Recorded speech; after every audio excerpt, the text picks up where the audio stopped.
Welcome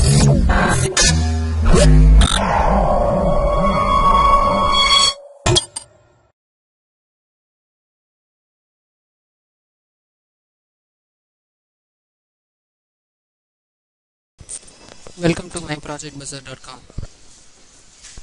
We are going to see the product for CMOS integrated time mode temperature sensor for self-refresh control in DRAM memory cell. Next we are going to see the abstract for our product.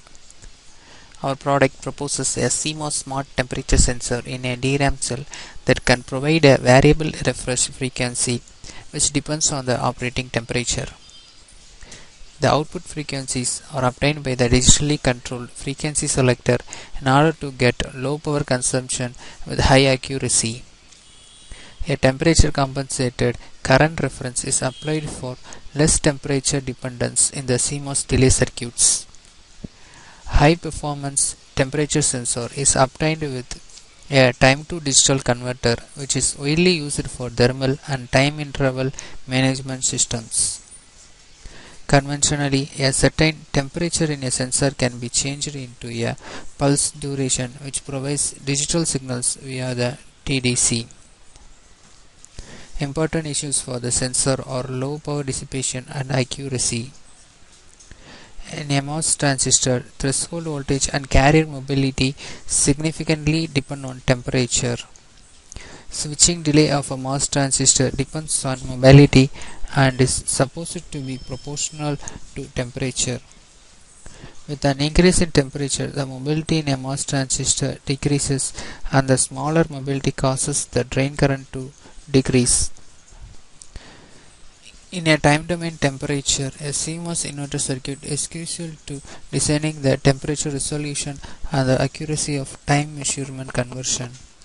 Furthermore, switching time significantly influences power consumption and operating frequency. The self-refresh operation in this work includes the following digital signals steps. Pulse of the delay times which correspond to temperature, then the pulse time is represented as the digital signal. Next we are going to see the flow diagram for our product. The flow diagram consists of temperature to pulse generator, time to digital converter and frequency selector. The temperature to pulse generator composed of two delay lines and an exclusive OR gate. The temperature to pulse generator output is the pulse difference between two delay lines which are composed of two different CMOS inverter chains. The CMOS inverter obtains a delay time that depends on the aspect ratio, which is the ratio of the MOS channel width to its length. The propagation delay time of the CMOS inverter depends on the mobility and threshold voltage of the MOSFET. A time to digital converter is a key element in a time domain smart temperature sensor, which generally uses a cyclic delay circuit. Two types of smart temperature sensor are voltage domain and time domain.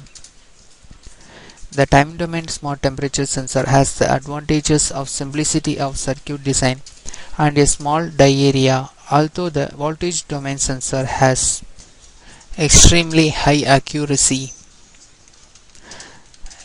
In the frequency selector, a multiplexer selects a refresh clock pulse from the 6 output signals of the decoder, which are the 6 divided temperature ranges. The oscillator is composed of a 5-stage CMOS inverter and a reference current generator to generate a reference frequency. Finally, we are going to see the output for our product. We designed the circuit in the Tanner version 13.0. To create a new project, you have to click on File and then give New and then give the new design. To create the circuit, you have to need the cells, and these cells you have to create by clicking on the cell and click on New View. The cells will be created. I have designed the separate modules of our product in 3 different cells and I have given the name. In the final design, I have joined all the circuits. To implement the design, you have to click on the setup and give the space simulation and specify the path of the library file. The path, our product folder consists of the Tanner EDA, and click on the Tanner EDA and then give the Tanner tools version 13.0 and then go to libraries and then models and select the generic 18 dot library and give the space and type TT. For any library file you have to give space and then type TT. Then click on the transient for your analysis and you have to give the stop time as 600 nanoseconds, maximum time step is 1 nanosecond, print start time 0 nanoseconds, print time step 1 nanoseconds. Then click on OK. To run the simulation you have to click on the start simulation.